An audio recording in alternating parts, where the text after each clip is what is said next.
신약성경 요한복음 10장 16장입니다. 요한복음 16장 25절에서 33절까지 말씀입니다. 요한복음 16장 25절에서 33절까지 말씀입니다. 다 찾으셨으면 우리 25절부터 33절까지 말씀을 우리 천천히 다 같이 한 목소리로 읽도록 하겠습니다. 시작. 이것을 비유로 너희에게 일렀거니와 때가 이르면 다시는 비유로 너희에게 이르지 않고 아버지에 대한 것을 밝히 이르리라. 그날에 너희가 내 이름으로 구할 것이요 내가 너희를 위하여 아버지께 구하겠다 하는 말이 아니니 이는 너희가 나를 사랑하고 또 내가 하나님께로부터 온 줄 믿었으므로 아버지께서 친히 너희를 사랑하심이라. 내가 아버지께서 나와 세상에 왔고 다시 세상을 떠나 아버지께로 가노라 하시니 제자들이 말하되 지금은 밝히 말씀하시고 아무 비유로도 하지 아니하시니 우리가 지금에야 주께서 모든 것을 아시고 또 사람의 물음을 기다리시지 않는 줄 아나이다. 이로써 하나님께로부터 나오심을 우리가 믿사옵나이다. 예수께서 대답하시되 이제는 너희가 믿느냐? 보라, 너희가 다 각각 제 곳으로 흩어지고 나를 혼자 둘 때가 오나니 벌써 왔도다. 그러나 내가 혼자 있는 것이 아니라 아버지께서 나와 함께 계시느니라. 이것을 너희에게 이르는 것은 너희로 내 안에서 평안을 누리게 하려 함이라. 세상에서는 너희가 환난을 당하나 담대하라. 내가 세상을 이기었노라. 아멘. 환난 중에 평안을 누리는 사람의 비결이라는 제목으로 오늘 설교를 나눕니다. 이 사람이 환난 중에라도 마음의 평안을 잃지 않고 도리어 담대할 수 있다면 어려운 상황이 닥쳐도 아마 이 사람은 포기하지 않고 어떤 것도 뚫고 나갈 그런 사람이 될 것입니다. 그래서 사람들은 마음의 평안함이 얼마나 중요한지를 우리 믿는 사람뿐만 아니라 모든 사람들이 다 알고 있습니다. 돈이 있는 사람도 세상의 명예를 가진 사람도 또 지위를 가진 사람도 마음의 평안을 잃어버리거나 그래서 담대하지 못하게 되면 어떻게 될까요? 자신이 계속해서 애써 걸어온 길을 포기하거나 인생을 포기할 만큼 깊은 좌절에 빠지기도 하는 것이 바로 마음의 평안을 잃어버리는 사람들입니다. 반대로 어떻습니까? 가난한 사람이라도 마음의 평안을 잃지 않는 사람은 오히려 더 담대하게 역경을 헤쳐나가고 살아가는 모습도 봅니다. 그런데 문제는 무엇이냐면 사람은 생각보다 마음의 평안을 얻기 힘들어한다는 거예요. 왜냐하면 우리가 마음의 평안함을 누리고 얻고 하는 그 근본적인 것들이 무엇이냐면 대부분이 허망한 것들, 약하고 변하는 것들이기 때문에 그렇습니다. 한번 생각해 볼까요? 이 돈과 물질에다가 나의 평안함을 두려웠던 사람들은 만약에 그 돈과 물질이 싹 사라져요. 어떻게 될까요? 마음이 불안한 거예요. 있어도 불안합니다. 없어질까 봐 불안하고요. 염려가 커지고 정말 사라지면은 이제 난 큰일 났다라고 인생을 포기할 만도 합니다. 자포자기해요. 또는 공부하고 좋은 성적을 얻는데 평안을 두는 사람들, 사람 관계에다가 내 평안을 두는 사람들, 친구 관계에서 평안을 얻는 사람들, 연인이라든가 부부 사이에서도 이 관심받는 애정으로 거기서만 평안을 얻으려고 하는 사람, 또는 나의 지식 아니면 공부하는 거 있겠죠. 책을 많이 읽는다든가 아니면 명예를 얻는다든가 학벌에다가 자신의 직업에다가 평안의 기초를 두는 사람, 그런 사람들, 아니면은 종교적으로 열심히 있는 사람들도 있을 거예요. 나의 종교심이라든가 나의 정신수행이라든가 명상을 한다든가 그런 것에 평안을 얻는 사람 참 다양합니다. 요즘에는 또 뉴스를 보니까 차박 이런 캠핑족들이 늘어나고 있대요. 코로나가 하도 심하니까 어디는 못 가고 차 끌고 가서 어디 쉬는 거예요. 거기서 평안을 얻는다고 막 영상들이 올라오는 것도 봅니다. 마치 그런 것들이요, 참 여러 가지가 있습니다. 모두가 그런데 내가 그렇게 평안의 기초를 두고 있던 것들이 흔들리고 사라지면 마음의 평안은 깨지기가 쉽다라는 거예요. 자신이 믿던 것이 다 깨어질 때 내가 믿던 그 믿음은 헛되고 마음의 평안도 잃게 되는 것이 사람들의 경험입니다. 여러분, 이것은요, 오늘 이 자리에 있는 저와 여러분들, 이 그리스도인들도 생각해 봐야 될 문제예요. 내가 평안의 기초를 어디에다가 두는가? 한번 따라해 볼까요? 나는 평안의 기초를 어디에 두고 있는가? 네, 세상적이든 아니면 신앙적이든 이 환난에서 내가 어떻게 평안을 얻나를 점검해 보면은 이걸 알 수가 있어요. 자, 그렇다면은 어떻게 하면은 어떤 상황에서도 여러분들이 지금 현재 살아갈 또 앞으로 살아갈 때 어떤 상황에서도 사라지지 않고 견고한 평안을 얻고 나는 살아갈 수가 있을까요? 다시 말하면은 사람은 어떤 것을 내가 믿어야지 치명적인 환난 속에서도 변하지 않는 평안을 소유하고 얻고 살아갈 수 있냐라는 말입니다. 오늘 그 비결을 세 가지를 나눌 텐데요. 그 첫 번째 비결은요, 한번 따라하겠습니다. 예수님의 이름으로 기도할 때 하나님께서 내 기도를 들으시고 응답하시는 것을 믿는 것입니다. 네, 단순한 것 같지만 다시 말씀드릴게요. 예수님의 이름으로 기도할 때 하나님께서 내 기도를 들으시고 응답하신다는 것을 믿는 거예요. 여러분, 그런데 이 말을 성경적으로 이해하셔야 됩니다. 그냥 예수님의 이름을 기도한다는 것을 생각하지 않고 제대로 된 믿음이 없이 기도해서는 안 된다는 거예요. 자, 한번 생각해 볼게요. 여러분, 나를 고치시고 여러분들을 싸매고 위로하시고 정말 생명의 문제를 쥐고 계신 분, 그리고 온 세상을 다스리는 분과 만약에 여러분들이 교제할 수 있는 그런 길이 열린다면 그런 길을 마다하시겠습니까? 그럴 사람이 아무도 없겠죠. 그런데 여러분, 우리가 알듯이 이 세상에서 모든 것을 주관할 수 있는 것은 성경에서 통해서 보면 하나님밖에는 안 계십니다. 문제가 있어요. 우리가 하나님과 만날 수 있느냐라는 거예요. 여러분, 사람이 하나님과 만날 수 있습니까? 사람이 하나님과 함께 할 수 있습니까? 사람이 하나님께 나아갈 수 있을까요? 우리는 지금 교회에서 당연히 만나는 거 아닙니까? 이 자리에 지금 임재하시는 거 아닙니까? 라고 생각을 하는데요, 일반적으로 한번 생각을 해볼게요. 여러분, 우리 하나님과 우리는 만날 수가 없습니다. 왜 그렇습니까? 우리의 죄 문제가 해결되지 않는 이상 만날 수가 없어요. 이것이 중요한 단서입니다. 누군가가 그래서 하나님과 나 사이에 다리를 놓아주시지 않는 이상 우리는 하나님께 나아갈 수도 없고 하나님께서 우리와 함께 하실 수도 없어요. 여러분, 오늘 이 말씀을 잘 들으셨으면 좋겠어요. 그런데 이 일을 완성하신 분이, 하나님과 우리 사이에 다리를 놓으신 이 일을 하신 분이 이 세상에 오셨다가 가셨습니다. 그분이 누구죠? 바로 예수님이세요. 그래서 예수님의 사역, 그분의 구원하심을 우리는 이렇게 말할 수 있습니다. 하나님과 우리 사이에 사랑으로 이어지는 다리를 놓으셨다라는 겁니다. 예수님의 사역이 무엇이라고요? 하나님과 우리 사역에 이 사랑이라는 다리를 놓으셨다라는 거예요. 여러분, 이것을 믿으시기 바랍니다. 여기에 대해서 설명을 드릴게요.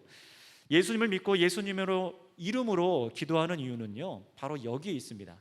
예수님께서 이루신 이 땅의 구원 사역을 우리가 믿을 때 하나님과 우리 사이에는요, 근본적으로 놀라운 변화가 일어나기 시작해요. 어떤 변화가 일어날까요? 한번 따라할까요? 하나님과 우리의 관계가 변합니다. 예, 관계가 변해요. 관계가 변해요. 여러분, 이전에 하나님과 여러분들의 관계가 어땠는지를 생각을 해보세요. 그런데 우리가 이 땅에 오셨다 가신 하나님과 우리 사이에 사랑의 다리를 만들고 가신 그 예수님을, 보내신 그 예수님을 사랑할 때 하나님께서도 우리를 어떻게 하신다고 성경 말씀할까요? 우리 27절 한번 읽어보겠습니다.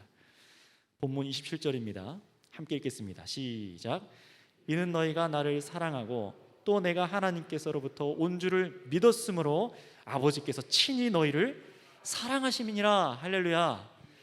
어떤 관계가 일어났습니까? 하나님께서 우리를 사랑하시기 시작해요. 그렇죠.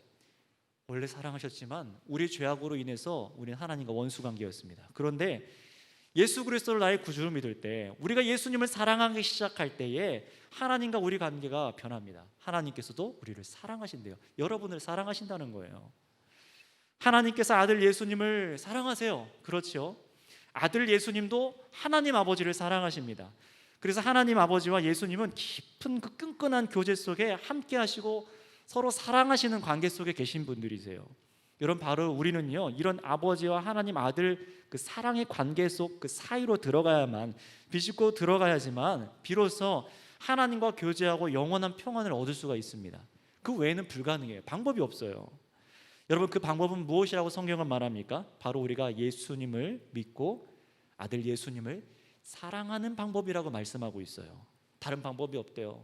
우리가 아무리 제사를 드리고 예배를 드리고 헌금을 드리고 정성을 드려도 하나님께 나아갈 수 없어요. 만날 수 없어요. 오직 딱 한 가지 방법이 뭐라고요? 예수 그리스도를 사랑하고 믿는 겁니다. 여러분, 이것만 여러분 믿으시기 바랍니다.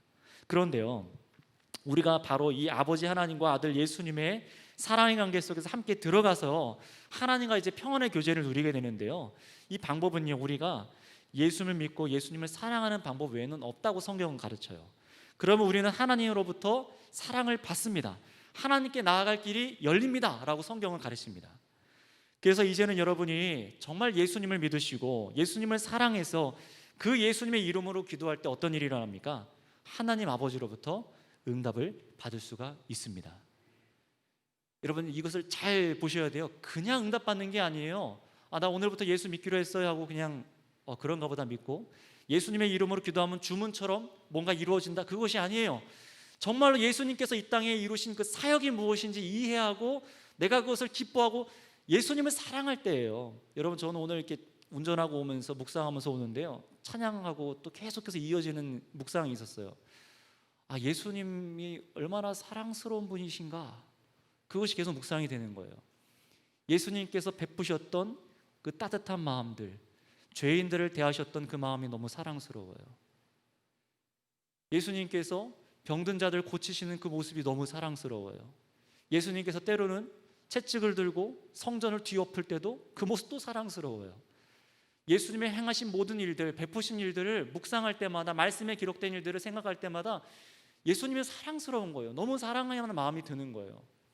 감히 나 같은 사람이 예수님을 사랑할 수 있네? 그런데 하나님께서 뭐라고 말씀하세요? 그렇게 예수님을 사랑하는 사람을 나도 너를 사랑해라고 말씀하세요. 바로 그런 사람들의 기도를 하나님께서는 들으신다고 말씀하십니다. 할렐루야. 아무렇게 기도하는 것이 아니겠죠. 여러분, 그런데 이 기도는 언제 들으신다고요? 우리가 죽어서가 아니라 이 땅에서 예수 그리스도를 믿을 때예요.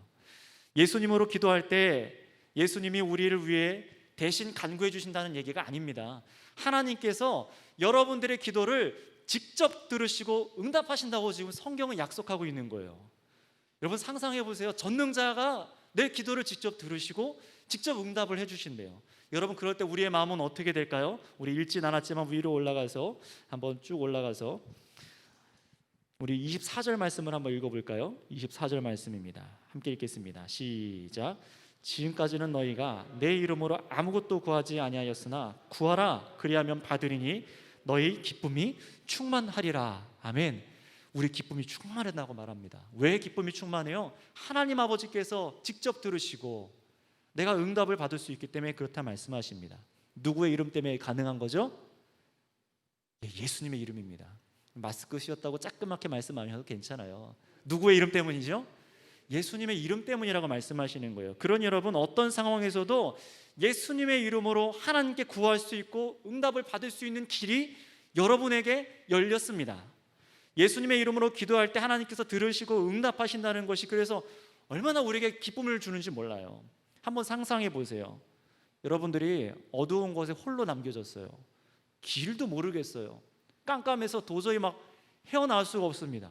어둠이 엄습해 와요. 막 두려움도 올 것 같아요. 그런데 여러분의 손에 보니까 뭐가 들려 있는 거예요? 나를 다스리시는, 세상을 다스리는 하나님과 직통으로 연결된 전화기가 있다고 생각해 보세요. 게다가 그 전화기는 뭐예요? 바로 예수 그리스도십니다. 예수님이세요. 이 예수님은요, 이 역사 속에 오셨다 가셨고요, 부정할 수 없는 구원의 일을 완성시키셔서 우리에게 바로 이것을 주셨습니다. 바로 예수님의 이름을 주셨어요. 왜 이름을 주셨습니까? 아무렇게나 그냥 기도할 때 쓰라고가 아니라 정말 하나님 아버지와 교제하도록, 하나님과 사랑의 관계 속에 있을 수 있도록 여러분, 구원의 이름을 주신 줄 믿습니다. 하나님과 할 수 있는 유일한 이름이 예수님의 이름이에요.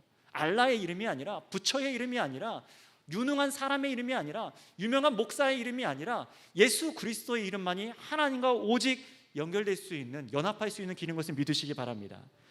이제 우리가 예수님의 이름으로 기도할 때 그래서 어떻게 된다고 말씀하십니까? 금방 여러분 읽었듯이 23절, 24절에 한번 읽어볼까요? 우리 청년들이나 어떤 분들은 이거 암송하는 분들이 계실 텐데요, 같이 읽겠습니다. 시작. 그날에는 너희가 아무것도 내게 묻지 아니하리라. 내가 진실로 진실로 너희에게 이르노니 너희가 무엇이든지 아버지께 구하는 것을 내 이름으로 주시리라. 지금까지는 너희가 내 이름으로 아무것도 구하지 아니하였으나 구하라, 그리하면 받으리니 너희 기쁨이 충만하리라. 아멘. 여러분, 예수님을 믿고 사랑할 때 하나님과 우리 안에 사랑의 다리가 놓여졌습니다. 바로 이것을 믿고 사는 사람은요, 설령 아무도 나를 도와줄 수 있는 사람이 없는 그런 수렁 같은 상황에 빠질지라도 여러분, 염려 가운데 마음이 빼앗기진 않아요. 여러분 중에서 그런 사람들 있지 않습니까? 나랑 똑같은 고난에 처하고 나보다 더한 고난을 처했는데 이상하게 저 사람은 항상 서요. 여유로워요. 왜 그럴까요? 이 마음 가운데 평안이 있는 거예요. 그 사람은요, 흔들 수가 없습니다. 부럽잖아요, 그런 사람들이요. 여러분, 그래서 우리에게 이런 예수님을 믿는 것은 굉장히 중요합니다. 하나님으로부터 세상에 오셨고요, 하나님과 우리가 화목해지는 구원의 사역을 다 하시고 하나님께로 다시 돌아가셨다고 말씀하세요. 그런데 바로 이 지식을 아는 것이 저와 여러분에게, 온 세상 사람들에게 너무 중요해요. 도대체 예수라는 분이 도대체 이 땅에 왜 오셨느냐, 왜 다시 가셨느냐, 무엇을 완성하고 가셨느냐, 그것이 나와 무슨 관계가 있느냐, 여기에 대한 믿음과 지식이 없으면요, 내가 믿는다고 말해도 그거는 반쪽짜리 믿음입니다. 여러분, 우리 한번 28절에서 31절까지 말씀을 한번 읽어보도록 하겠습니다. 28절에서 31절까지 제자들이 어떤 믿음을 갖고 얘기했는지 보도록 하겠습니다. 시작. 내가 아버지께서 나와 세상에 왔고 다시 세상을 떠나 아버지께로 가노라 하시니 제자들이 말하되 지금은 밝히 말씀하시고 아무 비유로도 하지 아니하시니 우리가 지금에야 주께서 모든 것을 아시고 또 사람의 물음을 기다리시지 않는 줄을 아나이다. 이로써 하나님께로부터 나오심을 우리가 믿사옵니다. 예수님께서 대답하시되 이제는 너희가 믿느냐. 아멘. 여러분, 12제자들을 보세요. 3년을 따라다녔어요.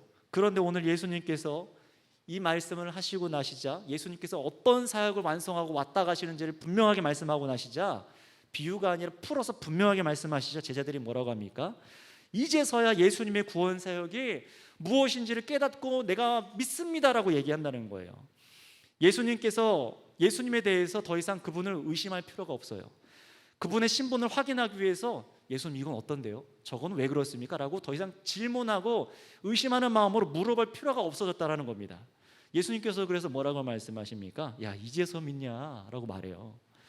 예수님이 원하시는 믿음이 뭡니까? 바로 이 믿음이라는 거예요. 단순히 나를 잘되게 하시는 분, 그 정도가 아니라요, 예수님께서 이 땅에 하신 사역, 하나님 아버지와 우리 관계가 해결되어지는 것, 바로 이 사역을 위해서 오셨다 가셨다는 것을 믿는 거예요. 이제서야 너희가 이 믿음을 가졌구나 라고 말씀하십니다. 하나님께서 나를 보냈고 내가 너희를 구원했고 이제 나는 하나님 아버지 곁으로 다시 간다라고 예수님 말씀하세요. 그래서 이제 내 사역으로 말미암아 하나님 아버지와 너희 관계가 사랑으로 이어진 거야 라고 말씀하시는 거예요. 여러분, 이것이 얼마나 놀라운 사건인지를 여러분 인식하셔야 돼요. 우리가 부정하고 의심했던 그 예수님의 사역을 이해하고 깨닫고 나니까 예수님의 이 사역이 얼마나 귀한지 그 은혜를 제자들이 알게 되는 겁니다. 예수 믿는 사람들이 알게 되는 거예요. 아, 하나님께서 정말로 살아계시고 하나님께서 나를 사랑하시는구나. 여러분, 우리가 알듯이 세상에 많은 신화들이라던가 어떤 토템의 신들, 이런 것들은요 거의 대부분이 인간을 하등한 존재로 두고 신을 섬겨서 기쁘게 만들어서 복을 받는 어떤 그런 관계의 신과 사람과의 관계들, 신화들을 얘기해요. 그런데 우리 하나님은요, 우리를 기도를 들으시고 응답하신 하나님은요, 그런 것이 아니라 우리를 전적으로 먼저 사랑하시는 분인 것을 믿으시기 바랍니다. 그런 하나님이시라는 거예요. 예수님을 통해서 알게 되는 거죠. 내가 예수님을 믿고 우리는 뭐 한 것밖에 없어요? 여러분, 우리가 하나님께 공을 들여서 하나님이 우리를 사랑하십니까? 아니죠. 내가 예수님을 믿고 예수님을 사랑한 것밖에 없는데 나의 기도를 들어주신대요. 은혜죠. 이제 나에게 예수님의 이름으로 기도할 때 응답하시는 그 하나님 때문에 마음이 뜨거워지는 거예요. 그것 때문에 기쁨이 있는 겁니다. 저도 이런 경험을 예수님 믿고 난 이후에 수도 없이 얼마나 많이 했는지 모르겠어요. 셀 수가 없습니다. 물론 저보다 여기 계신 분들이 더 많이 하셨을 수도 있어요. 하나님께서 예수님의 이름으로 구하는 기도에 얼마나 많이 응답하셨는지 너무 큰 사랑이에요. 저희 집안이 가난했을 때, 친구들한테 따돌림을 당했을 때, 깡패들한테 쫓겨서 혼자 벌벌 떨면서 숨어있을 때, 아파가지고 맨날 월요일마다 학교 갔다 오면은 중학교 갔다 와서, 중학교 때요, 맨날 갔다 와서 링겔 맞고 누워있어요. 근데 기도할 때마다 하나님 들어주십니다. 군대에 갔을 때도 항상 그 세밀하게 응답하셨고요. 대학교 때도 항상 세밀하게 응답하였어요. 점심값이 없어서 수돗물로 배를 채워요. 친구들 몰래. 그런데도 기도할 때마다 하나님은 정말 세밀하게 저의 인생을 책임져 주셨고 여기까지 인도해 오셨습니다. 저만 그렇겠습니까? 여러분도 하나님 안에서, 예수 그리스도 안에서 각자의 하나님과의 러브 스토리가 있을 줄 믿습니다. 그 사랑으로 살아가는 거죠. 우리는 그 은혜로 살아가는 거예요. 그래서 어떻습니까? 저도 여러분도 낙담하다가 무릎 꿇고 기도하는 거예요. 뭔 일만 생기면 기도하는 거예요. 아무 일이 안 생겨도 기도하는 거예요. 왜요? 하나님께서 나를 사랑하시고 나도 하나님을 사랑하니까요. 그렇다면 여러분, 저 같은 사람에게도 예수님 믿고 예수님의 이름으로 기도할 때 응답하시는데, 하나님께서 여러분들께서 예수님을 믿고 이름으로 기도하기 원하십니다. 단순히 예수님의 이름을 주문처럼 예수님의 이름으로 기도했습니다, 이게 아니라요. 예수님께서 이루신 하나님과 나 사이에 이 달이 넣으신 사랑이 얼마나 귀한지 믿고 기쁨으로 고백하는 것이 예수님의 이름으로 기도한다는 것입니다. 하나님은 그런 기도를 기뻐하세요. 근데 여러분도 기도해 보세요. 이런 믿음을 갖고 한번 그렇게 기도해 보세요. 오늘부터 기도해 보세요. 여러분, 그렇다면 오늘 이 시간부터 기도하신다면 어떤 것을 가장 먼저 구하고 싶으십니까? 어떤 걸 먼저 하나님께 구하고 싶으세요?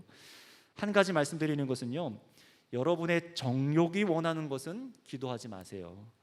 하나님께서 여러분을 사랑하시기 때문에 정욕으로 구하는 것은 주시지 않습니다. 주시지 않기 원하세요.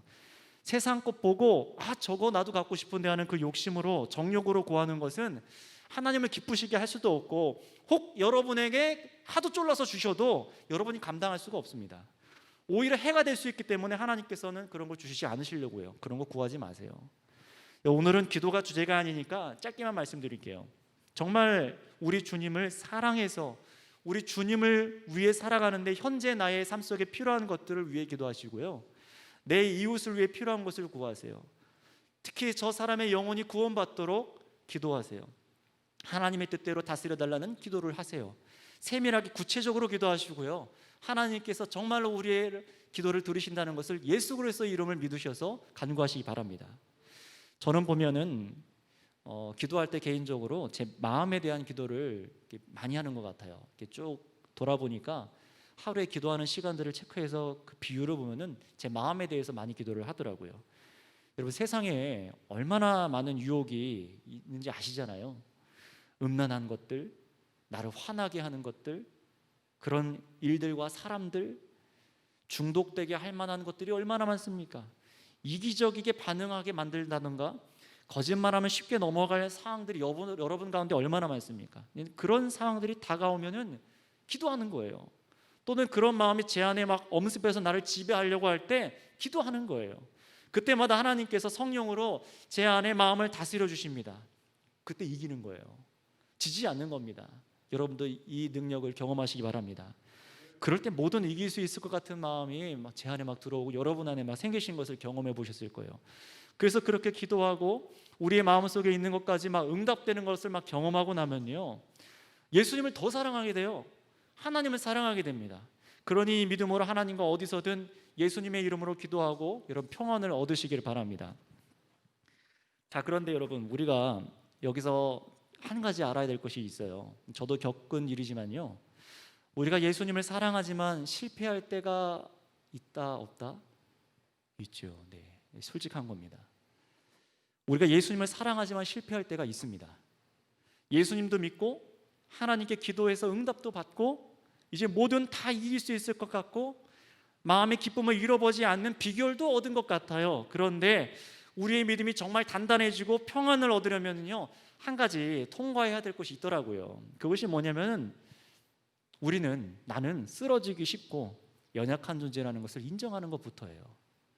어떤 사람은요, 이 중에는 없으시길 바라지만 어떤 사람은 내가 연약한 존재라는 것이 인정이 안 되는 사람들이 있어요.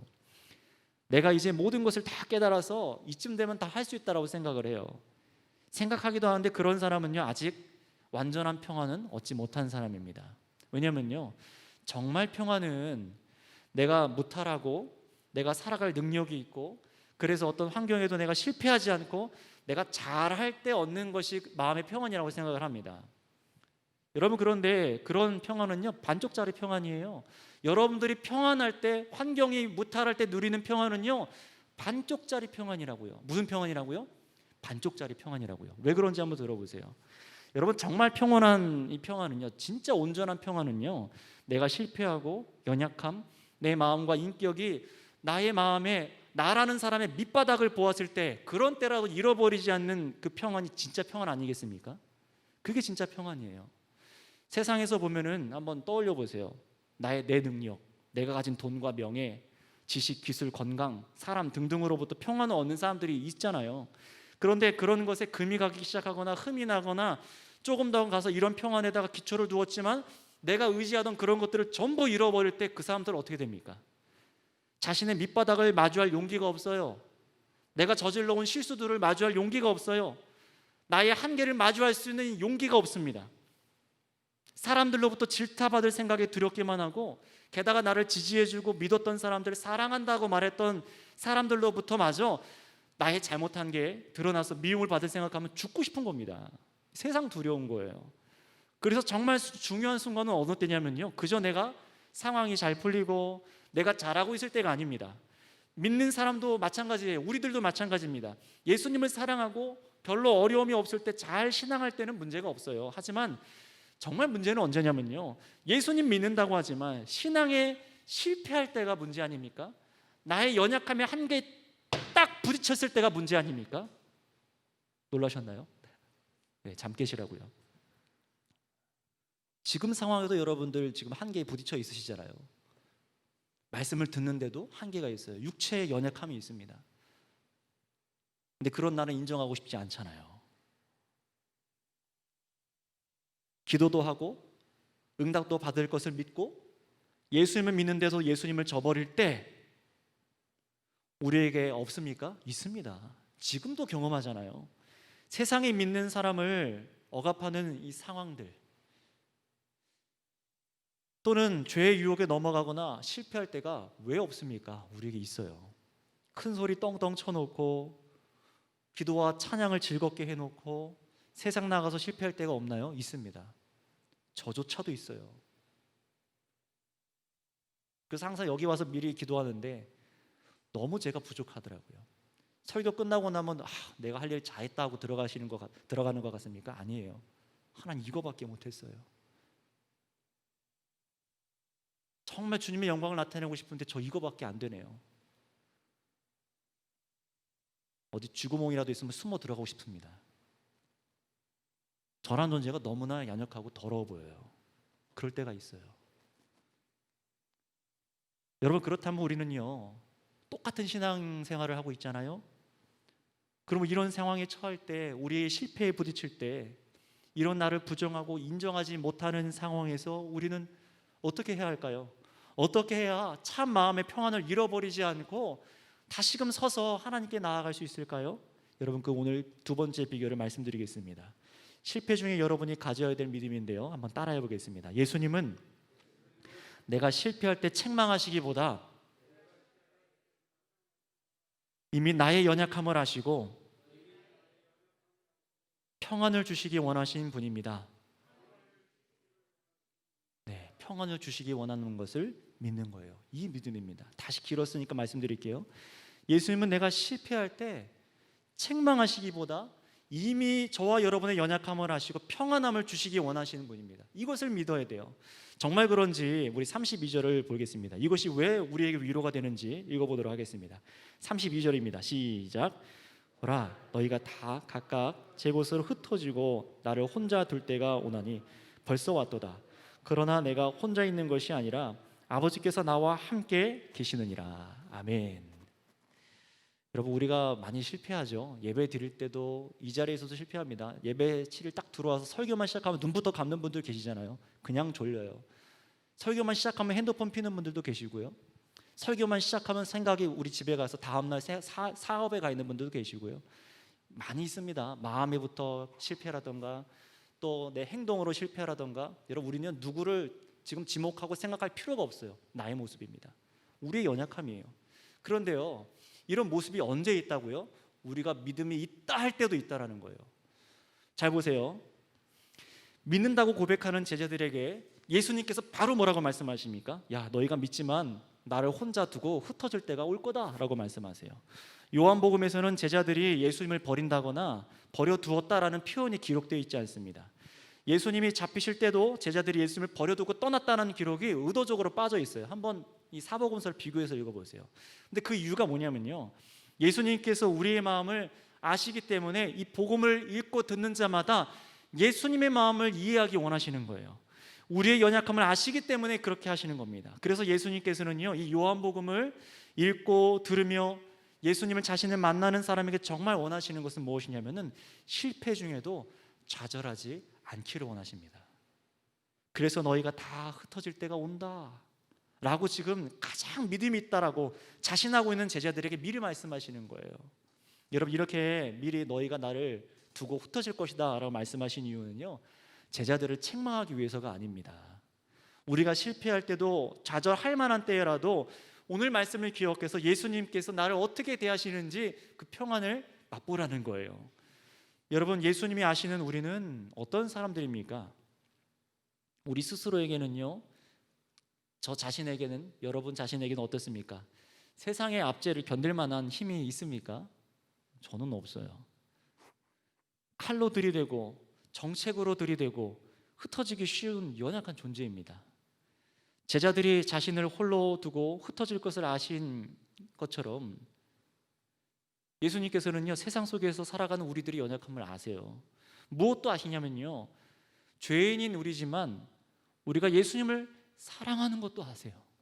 실패하지만 우리 마음속 깊은 곳에서는 부끄럽지만 예수님을 사랑하는 마음도 아세요.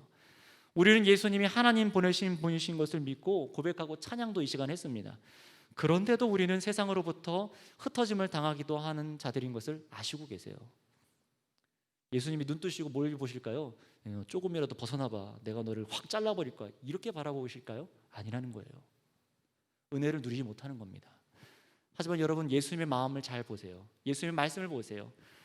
여러분, 우리의 의지는 약하고요, 고난이 피부로 와닿으면 두려워하는 게 사람이잖아요.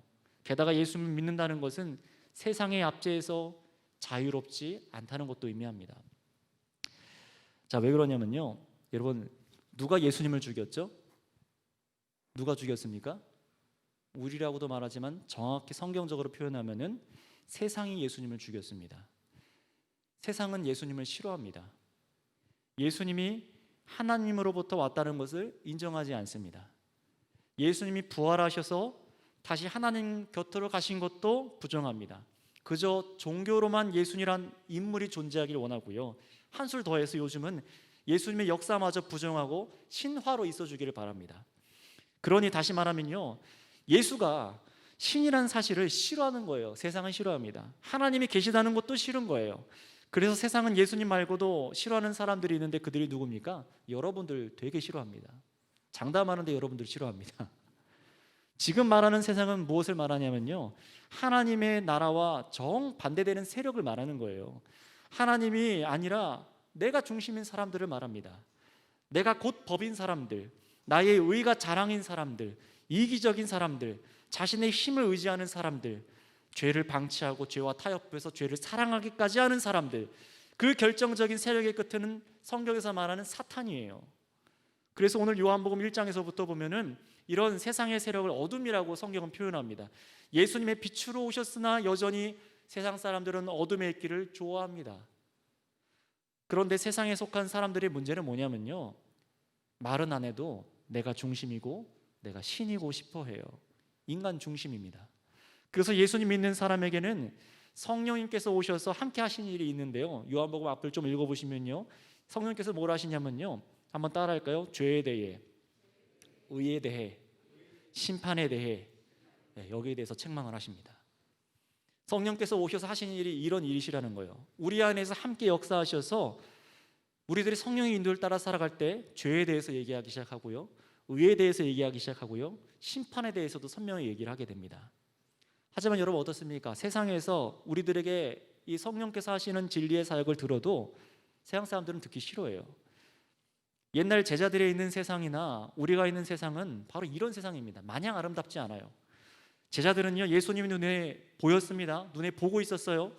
믿음도 있고 사랑하는데 바로 그런 환경, 세상 속에서 나의 숨통을 조여오니까 예수님 두고 그냥 가는 거예요.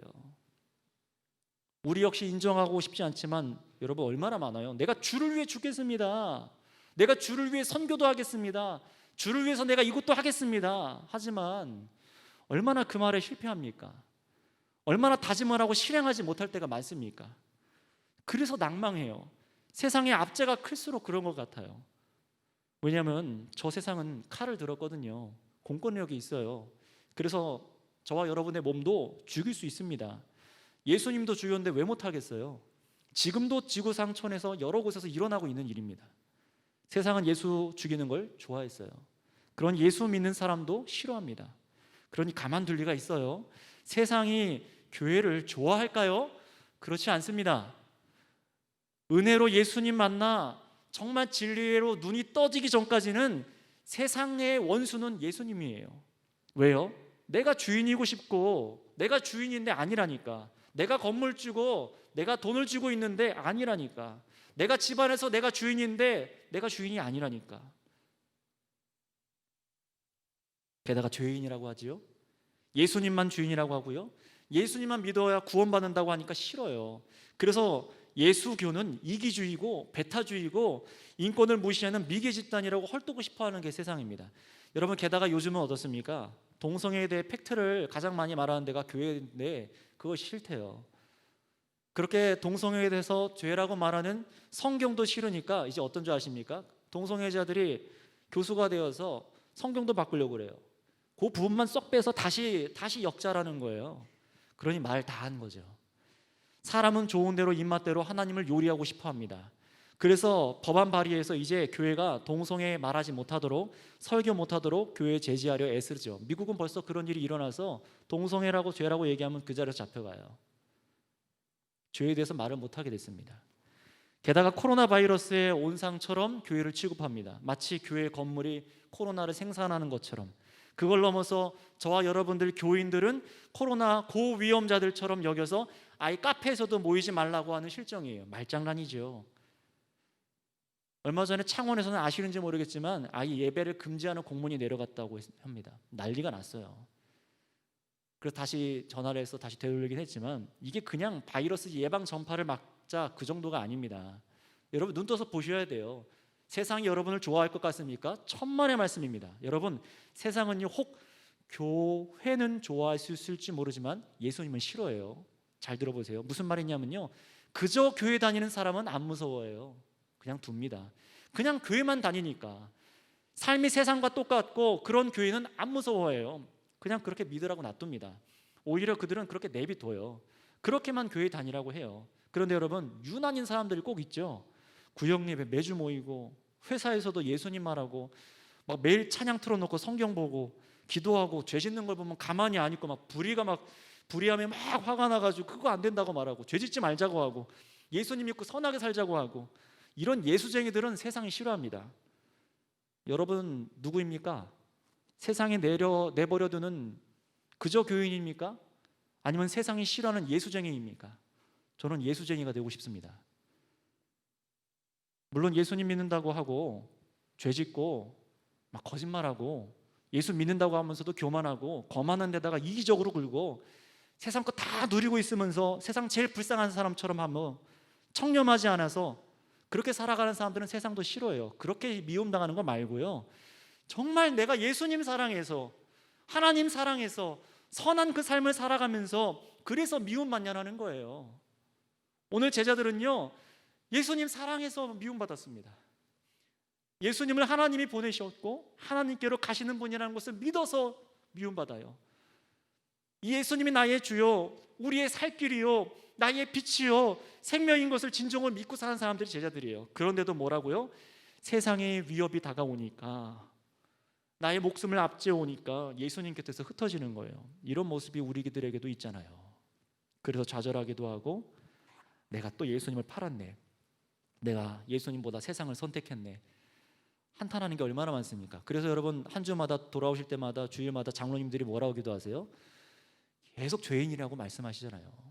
우리가 계속해서 주를 떠나 살았다고 말씀하시잖아요. 우리는 그런 고백을 하고 살아가는 사람들입니다. 여러분, 그렇다면 이런 우리에게 예수님은 뭐라고 말씀하실까요?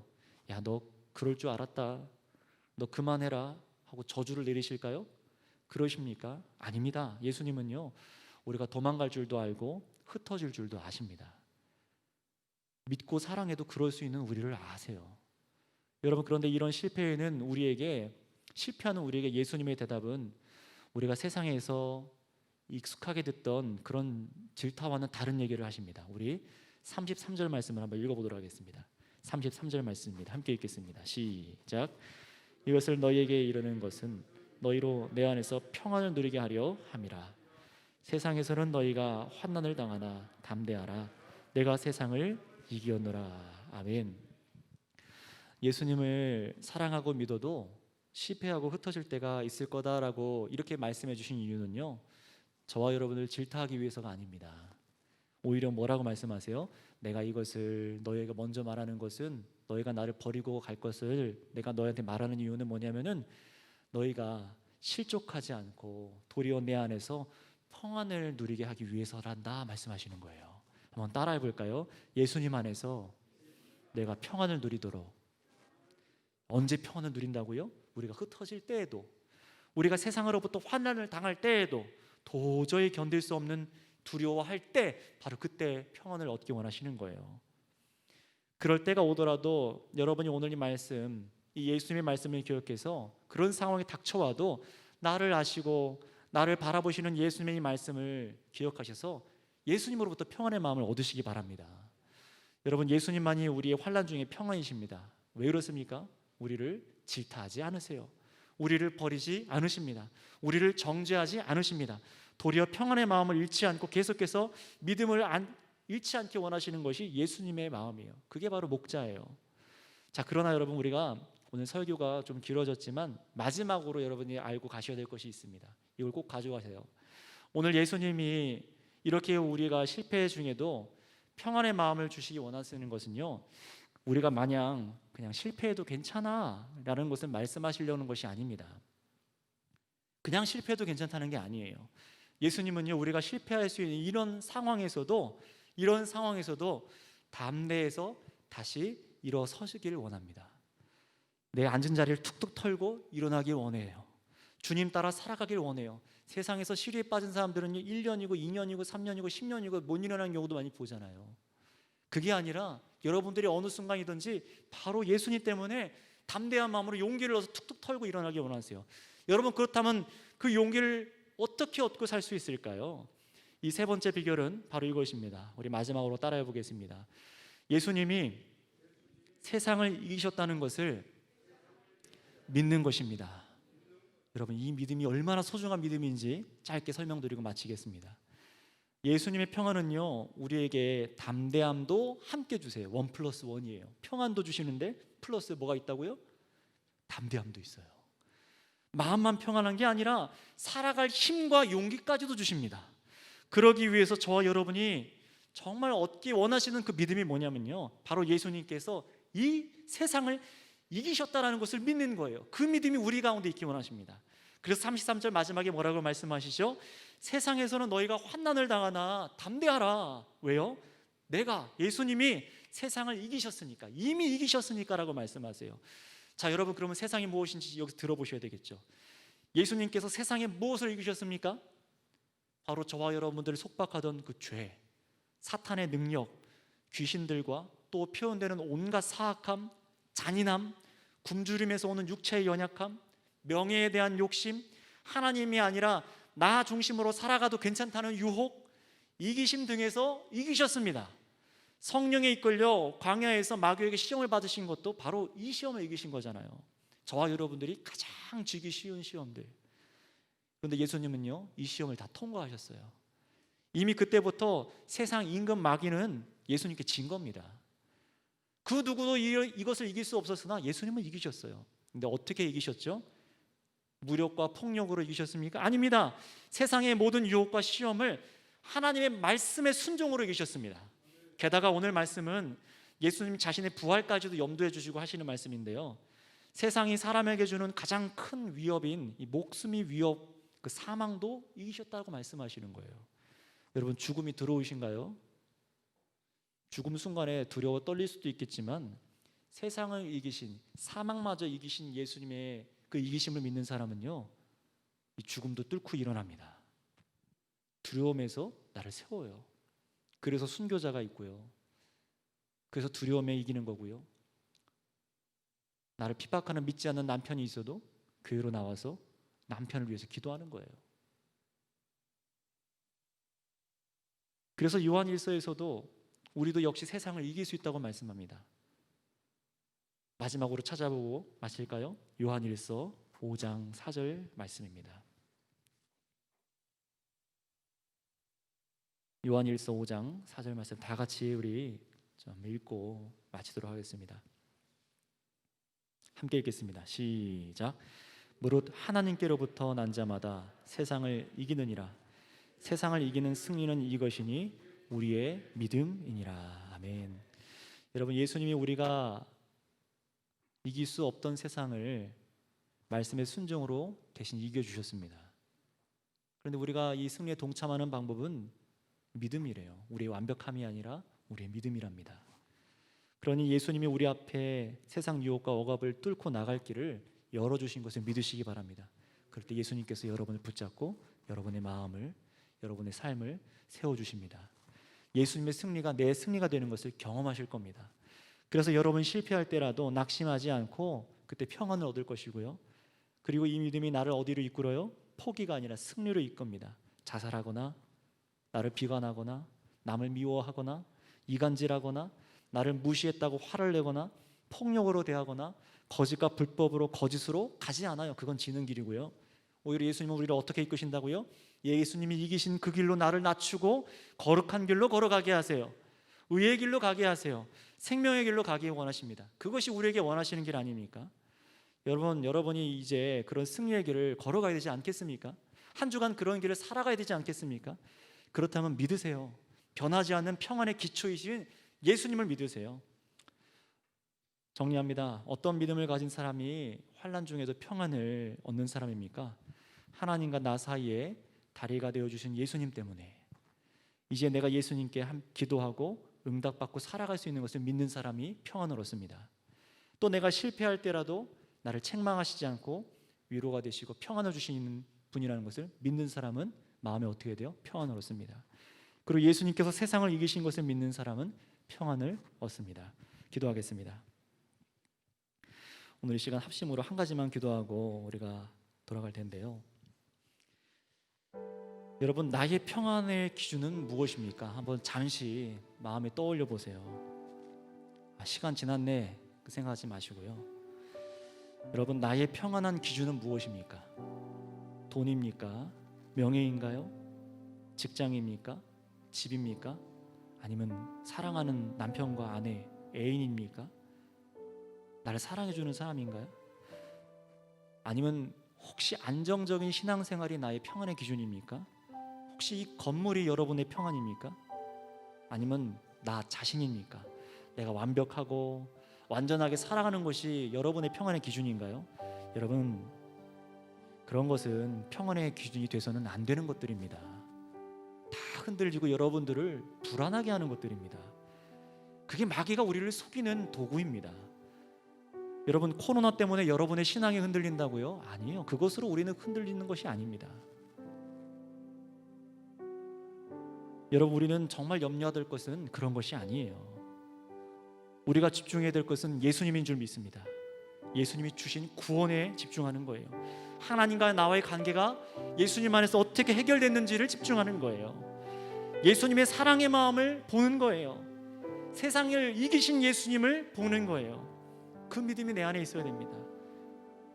하나님, 내가 바로 이 예수님께 오늘 알게 된 그 진리에 내 마음을 두기 원합니다. 내가 이 믿음에 나의 평안의 기초를 두기 원합니다 라고 정말 마음으로 고백하기 원하는 분들, 기도하기 원하는 분들, 마음에 감동이 있는 분들 이 시간 함께 기도하시고요. 혹시나 말씀이 들리지 않거나 믿어지지 않는 분들이 있다면 하나님, 나의 마음을 열어달라고 간구하고 좀 기도했으면 좋겠습니다. 이 시간 주여 한번 부르시고 기도 같이 기도합니다. 주여, 아버지, 오늘 이 시간 우리는 우리의 삶에 대해서, 우리의 생명에 대해서, 그리고 살아가는 평안에 대해서 말씀을 나누고 찬양하고 기도하고, 하나님, 우리가 하나님 아버지, 이 늦은 밤까지도 우리가 이 말씀을 가까이 하고 진리를 듣는 이유는 하나님이 나와 이 세상에 동행하신다는 것을 오늘 깨닫기 원하고, 또 하나님께 날 부르셨기 때문인 것을 믿습니다. 오늘 기도하는 자들마다 내가 평안의 기준으로 두고 있던 것이 예수님이 아니라 다른 것이었다면은 거기서 마음을 돌이키게 하시고, 이제는 하나님과 나와의 사랑의 다리를 여신 예수 그리스도께만, 나를 질투하지 아니하시고 사랑의 마음으로 바라보시는 예수님만, 세상을 이기시고 나를 그 길로 걸어갈 수 있는 힘과 용기를 주시는 예수님만 나의 평안의 기초로 삼고 나갈 수 있는 그 고백을 오늘 이 시간 합니다.